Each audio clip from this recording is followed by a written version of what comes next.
Es el negocio favorito de los países desarrollados. La vivienda. Y actualmente las apuestas son más altas que nunca. El famoso juego del Monopoly se inventó en 1903 y denunciaba lo injusto de un sistema social en el que una pequeña minoría de terratenientes oprimía a una gran mayoría de arrendatarios. 30 años más tarde, un fontanero llamado Charles Darrow patentó una nueva versión del juego. En esta, las calles del tablero eran calles de Atlantic City. Darrow también introdujo las casitas y los hoteles. Según el juego del Monopoly, no es mala idea ser el dueño de una casa. Y tampoco es mala idea prestar dinero a los otros propietarios. Por eso, en el mundo de las finanzas, las casas son un buen aval. No hay nada más seguro que prestar dinero a gente que posee una casa. Si alguien no pudiese pagar el préstamo, el prestamista se quedaría con el inmueble.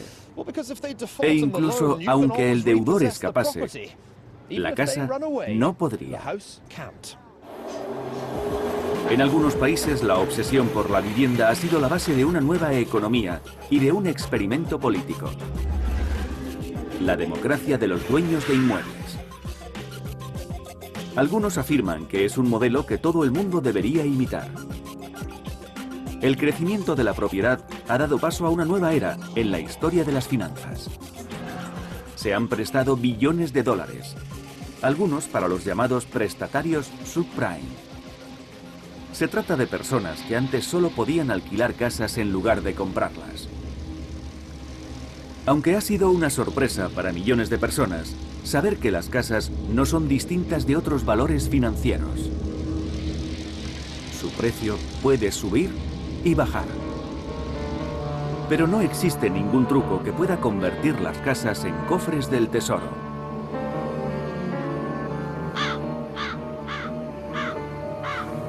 Y eso nos lleva a plantearnos algo. ¿Son las casas tan seguras como dicen? ¿O podría ocurrir que esa obsesión por las casas fuera desproporcionada?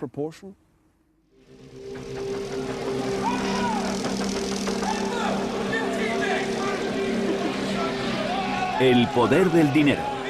Hipotecados.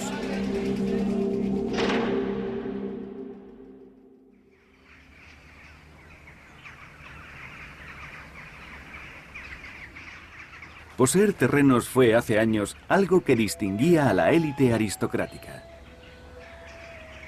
Las fincas pasaban de padres a hijos junto con los títulos y los privilegios políticos. Y los arrendatarios tenían que pagar una renta al propietario. En esa época incluso el derecho al voto dependía de las propiedades que se tuvieran. En ese aspecto, las cosas no han cambiado demasiado en Gran Bretaña. De los 24 millones de hectáreas de suelo británico, unos 16 millones son propiedad de solo 189.000 familias. La diferencia es que ya no monopolizan el sistema político. Tras reformar la Casa de los Lores, la herencia nobiliaria fue suprimida por el Parlamento. Eso explica la decadencia de la aristocracia, aunque el motivo principal fue la economía.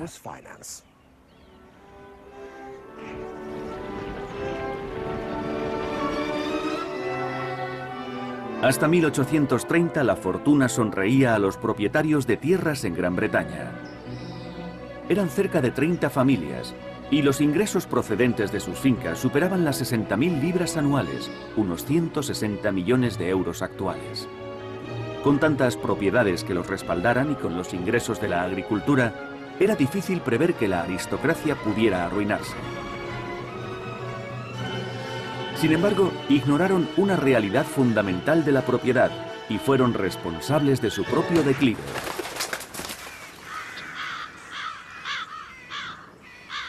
Como muchas personas ahora, los grandes magnates consideraban que sus fincas eran un valor ilimitado y solían empeñarse por valores superiores al de sus propiedades. No comprendieron que los inmuebles son una garantía solo para el prestamista. El prestatario tiene que devolver el dinero del préstamo. Y eso resultó ser bastante complicado para los terratenientes de la Inglaterra victoriana. Pero en ningún lugar fue tan evidente esa realidad como en Buckinghamshire.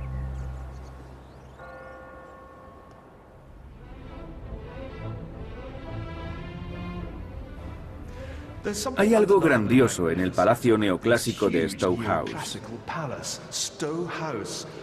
Es posiblemente la residencia privada más imponente construida en Inglaterra durante el siglo XVIII. Los pilares de escayola y los techos elípticos son extraordinarios.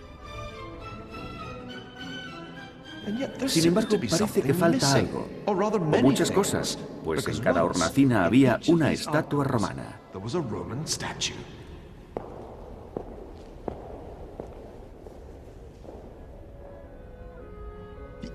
Las lujosas chimeneas georgianas fueron arrancadas y sustituidas por chimeneas corrientes, como esta. ¿Por qué? ¿Por qué esta mansión majestuosa es solo una sombra de su pasado?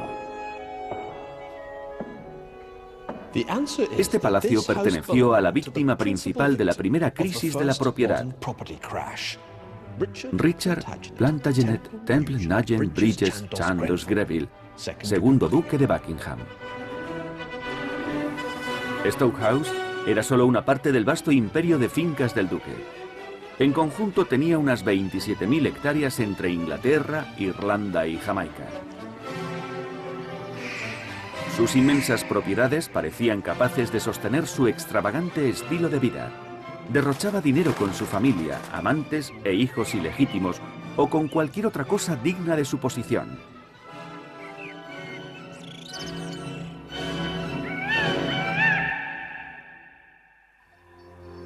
Pero en 1845 terminó su suerte.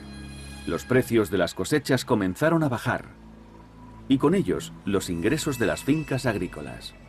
Los precios de las fincas también se desplomaron, y la aristocracia hubo de asumir que sus deudas sobrepasaban el valor de sus propiedades. El duque gastaba más de lo que ingresaba, y la mayor parte de sus ganancias eran para pagar intereses. Pero todavía se permitió un derroche más. Para recibir la visita de la reina Victoria y del príncipe Alberto, el duque decidió permitirse un gran lujo y arregló Stowe House de arriba a abajo. Decoró 15 salones con los muebles más caros, y los suelos fueron cubiertos con terciopelo genovés, satén bordado y brocados de oro. Cuando la reina vio todo aquel lujo, comentó con mordacidad: "Creo que no tengo piezas tan espléndidas en ninguno de mis palacios". Pero esta extravagancia fue lo que acabó arruinando al duque de Buckingham. En agosto de 1848, y para el horror del duque, su hijo subastó todos los bienes que había en Stowe House. Su maravillosa mansión pasó a manos de los oportunistas, que pujaron por su plata, su vino y su porcelana. En la actualidad, Stowe House es un internado.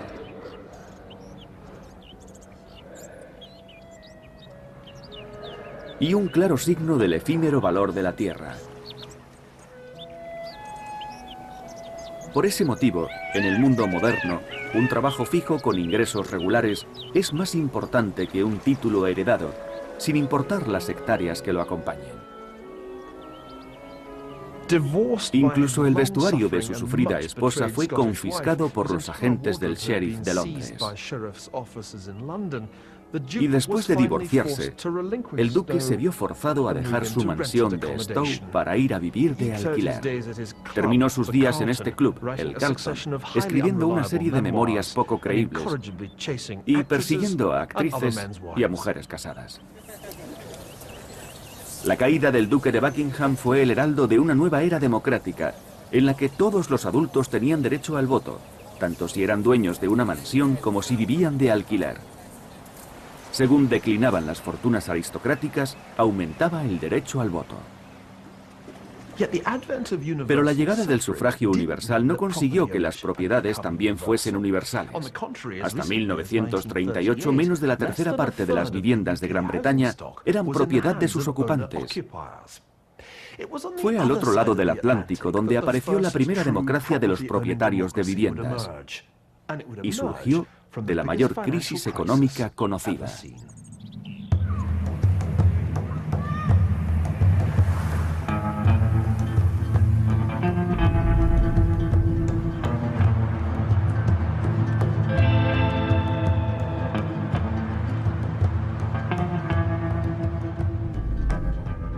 Para los norteamericanos no hay nada como el hogar, aunque sus casas sean tan parecidas.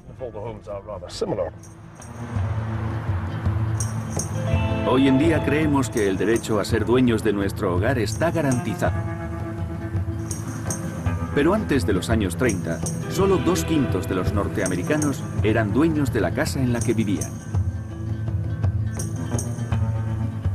El viejo sistema basado en propietarios de élite era claramente británico.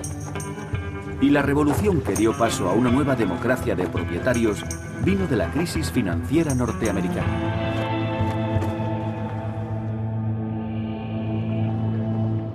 Durante la Gran Depresión de 1929, la economía estadounidense se desplomó. Los propietarios no podían pagar sus hipotecas y los inquilinos tampoco tenían dinero para el alquiler, pues sus ingresos provenían solo del subsidio. Pero en ningún sitio se sintió tanto el efecto de la depresión como en Detroit. Al poco tiempo, su industria automovilística solo pudo emplear a la mitad de trabajadores que en 1929, y a medio sueldo. Pero en 1932 los desempleados acabaron hartándose.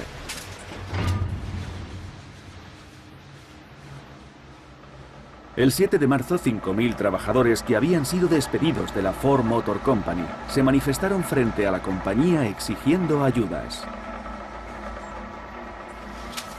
La situación obligó a los norteamericanos a cambiar de posición frente a la propiedad de la vivienda.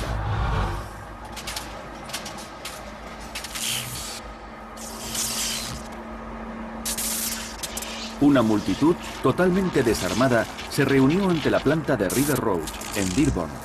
Se inició un violento enfrentamiento. Y de pronto las puertas de la compañía se abrieron y un numeroso grupo de policías disparó contra los manifestantes.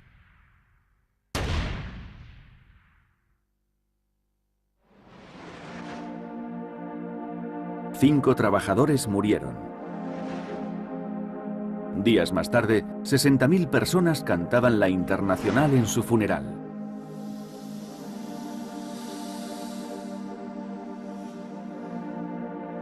El Partido Comunista acusó a Edsel Ford, hijo del fundador de la empresa, Henry Ford, de permitir la masacre.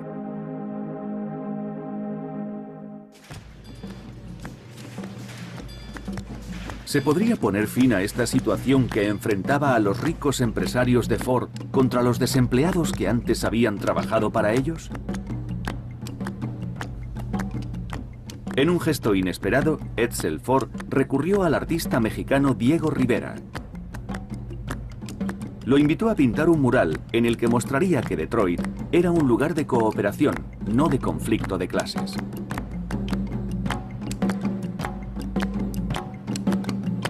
Diego Rivera era comunista. Soñaba con una sociedad en la que no existiera la propiedad privada y en la que los medios de producción estuvieran colectivizados. En su opinión, la factoría de Ford era una sociedad capitalista en la que los obreros trabajaban y los dueños se quedaban con el fruto de su esfuerzo.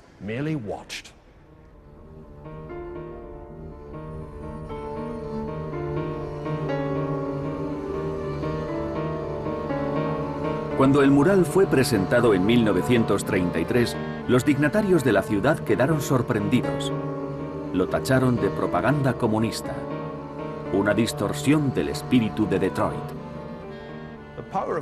El poder del arte es maravilloso, pero se necesitaba más que eso para curar una sociedad dividida por la depresión.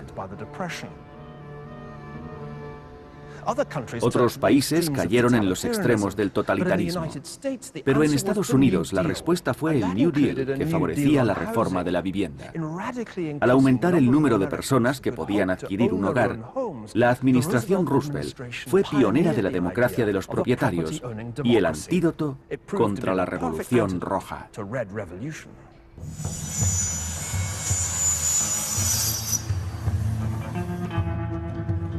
El gobierno apoyaría el mercado de la vivienda para fomentar que los norteamericanos se convirtieran en propietarios.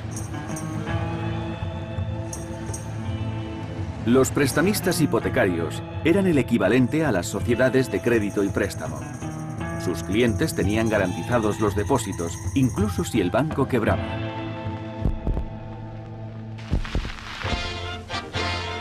A tal efecto se creó una nueva Administración Federal de Vivienda que ofrecería préstamos mayores, de más duración y con intereses menores. Desde los años 30 la mayoría de las hipotecas de Estados Unidos se concedían a 20 o 30 años. La Asociación Hipotecaria Nacional Federal, apodada Fannie Mae, fomentaba el mercado de préstamos para la vivienda. This couple is going through a model house now. The husband apparently isn't very keen about it all, but his wife is entranced by such convenient features as the sturdy built-in ironing board. Al bajar las mensualidades de las hipotecas, muchos norteamericanos pasaron a ser propietarios de su vivienda. They both would like to have this place for their very own. Too bad they can't afford it. Ah, but maybe they can. For according to this sign, they can buy this house with monthly payments that are less than they now spend for rent.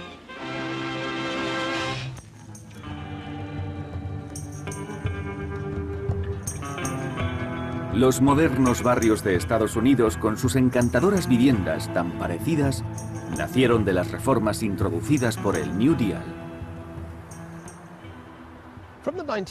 Desde los años 30, el gobierno norteamericano garantizó el mercado hipotecario para prestamistas y prestatarios. Esa fue la razón de que en las décadas posteriores a la Segunda Guerra Mundial aumentasen los propietarios y las hipotecas. Pero había un problema. En Estados Unidos, no todos podían permitirse ese lujo.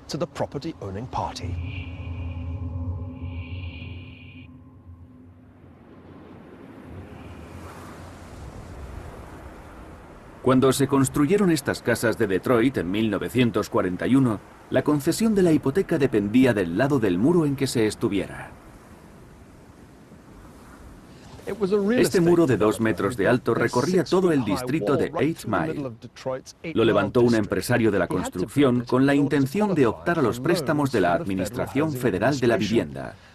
Los préstamos solo se concedían a este lado del muro, a un vecindario blanco. Para los negros no había créditos. Se consideraba que no eran fiables a la hora de devolverlos.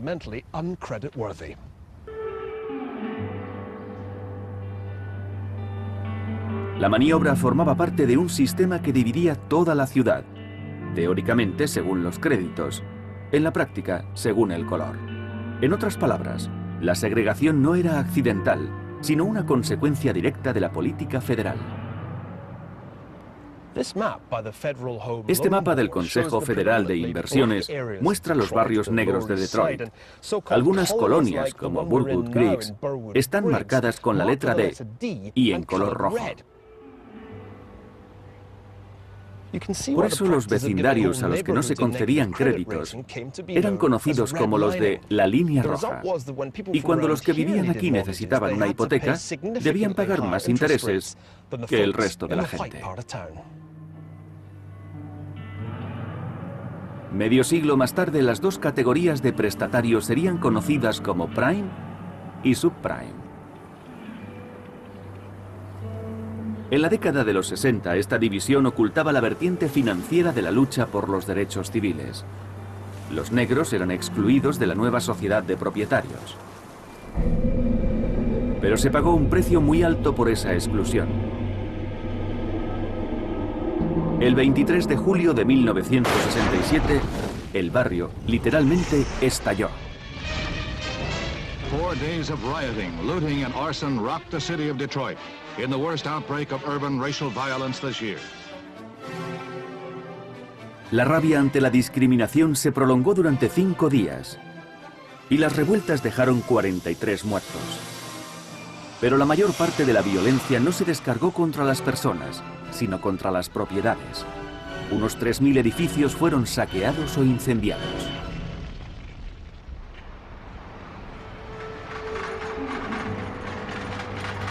Fue una lección para los políticos. Excluir de la democracia de la propiedad a las minorías étnicas solo crearía problemas. Para que las personas se sintieran partícipes de la situación social, había que convertirlos en propietarios de su vivienda. Al ampliar el derecho a la propiedad, los marginados se volvieron conservadores. Margaret Thatcher aprendió rápidamente la lección. Y el modelo de la democracia de los propietarios se convirtió en la piedra angular del conservadurismo de los años 80.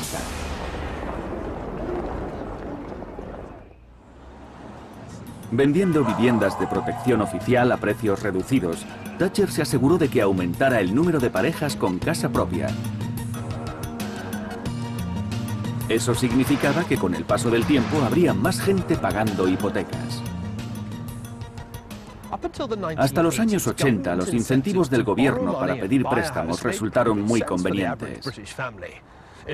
Los intereses fueron relativamente bajos durante las décadas de los años 60 y 70. La inflación tendía a subir y el valor real de la hipoteca disminuía. Pero esos gobiernos que profesaban su fe en la democracia de los propietarios tenían que combatir la inflación, y eso se hacía subiendo los intereses. En Gran Bretaña y en Estados Unidos se animaba a la gente a pedir hipotecas. Pero la subida de los intereses llevó a una de las crisis más espectaculares del mercado de la vivienda en la década de los 80. Resultó similar al desastre subprime de la época actual. Sería la primera, pero no la última vez, que el mercado hipotecario sufría una catástrofe.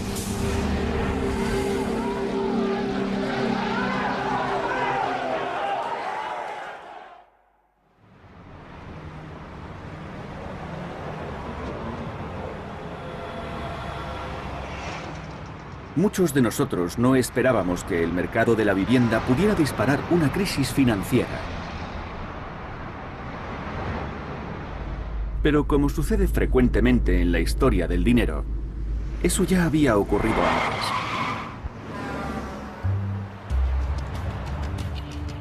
En marzo de 1984, los mecanismos reguladores del gobierno norteamericano recibieron una copia de un vídeo. Mostraba kilómetro a kilómetro casas a medio construir en las afueras de Dallas, Texas.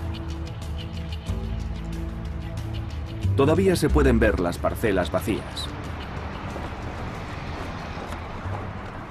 Ante el gran número de casas sin terminar, se inició una investigación y quedó al descubierto uno de los mayores escándalos financieros de la historia. Eso hizo dudar de que la vivienda fuera una inversión segura y desanimó a los futuros compradores.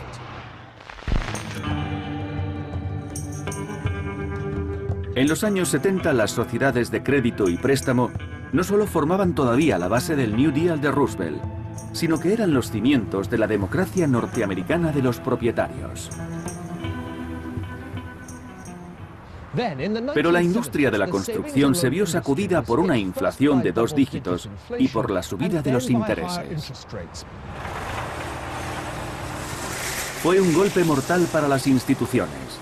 Por ley no podían elevar los intereses que pagaban a sus ahorradores y cobraban los pagos de prestatarios de hipotecas concedidas hacía décadas.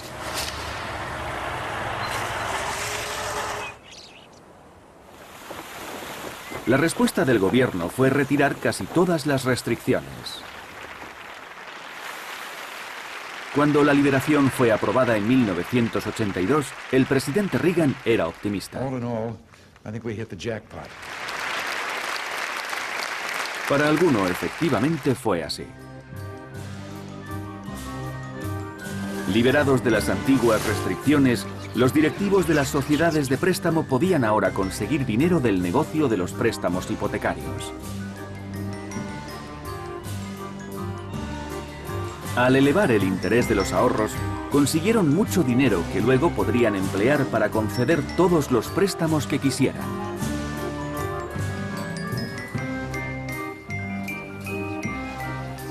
Sin embargo, hubo algo que no cambió. Los depósitos de los ahorradores siguieron estando garantizados por el gobierno. Era una clara invitación a un banquete gratuito para los cowboys de las finanzas. Estamos en el Wise Circle Grill a las afueras de Dallas. A la hora de comer, este lugar se llena de gente de reputación intachable. Pero hace 20 años, la clientela era bastante diferente. Dallas fue víctima del fraude de algunas empresas de préstamos, y aquí era donde los propietarios de la ciudad acudían a desahogarse. Cuando no estaban dando gritos en sus ranchos, iban al White Circle Grill a tomar un brunch.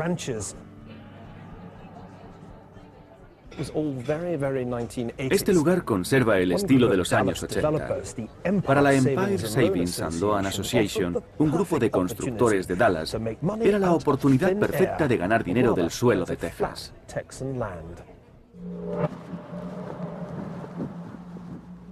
Empire Savings and Loans empezó cuando su presidente, Spencer Bain, se asoció con el extravagante Danny Faulkner.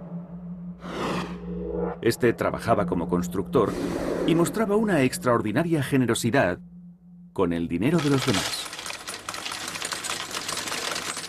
El dinero provenía de cuentas de ahorro por las que Empire pagaba unos intereses increíblemente elevados. Esto es Faulkner Point, uno de los primeros proyectos de Danny Faulkner. Con el tiempo dio paso a un imperio: Faulkner Crest, Faulkner Creek, Faulkner Fountains, Faulkner Oaks. El truco favorito de Danny Faulkner se conoció como flip. Compraba parcelas por un precio irrisorio y las vendía a inversores a los que había prestado el dinero. Seguro que lo han adivinado: a Empire Savings and Loans. Quizás Danny Faulkner fuera analfabeto, como él decía, pero sabía mucho de números. Muchos inversores nunca tuvieron la oportunidad de ver sus propiedades de cerca. Faulkner los llevaba en su helicóptero, pero nunca aterrizaba. En 1984, las compañías inmobiliarias de Texas estaban fuera de control. La construcción se pagaba con depósitos garantizados por el gobierno, que iban directamente a los bolsillos de los promotores. Al menos sobre el papel, los valores de Empire habían crecido desde 12 millones de dólares hasta 257 millones en solo 2 años. Pero la demanda de apartamentos cerca de la Interestatal 30 nunca podría haberse igualado al enorme número de viviendas construido por Faulkner, Blaine y sus socios. Cuando los reguladores hicieron sonar la alarma en 1984, el fraude ya era evidente. Cientos de edificios fueron demolidos hasta los cimientos. Ahora, 24 años después, esto sigue siendo un páramo de Texas. En 1991, Faulkner y Bain fueron juzgados y encarcelados por fraude. Según un investigador, Empire era uno de los negocios más fraudulentos de inversión urbanística de la historia norteamericana. Se hundieron unas 500 sociedades de préstamo. Según la estimación oficial, casi la mitad fueron acusadas de una conducta criminal por uso de información privilegiada. El precio de la crisis fue de 153.000 millones de dólares, una de las más costosas de Estados Unidos. Y fue el gobierno que había liberalizado las sociedades de préstamos el que se hizo cargo de la factura, es decir, que los contribuyentes tuvieron que pagarla. Fue el primer síntoma de que la democracia de los propietarios tenía un lado oscuro. Sin embargo, la crisis de estas sociedades fue muy poco significativa comparada con la que surgiría en el país 20 años más tarde.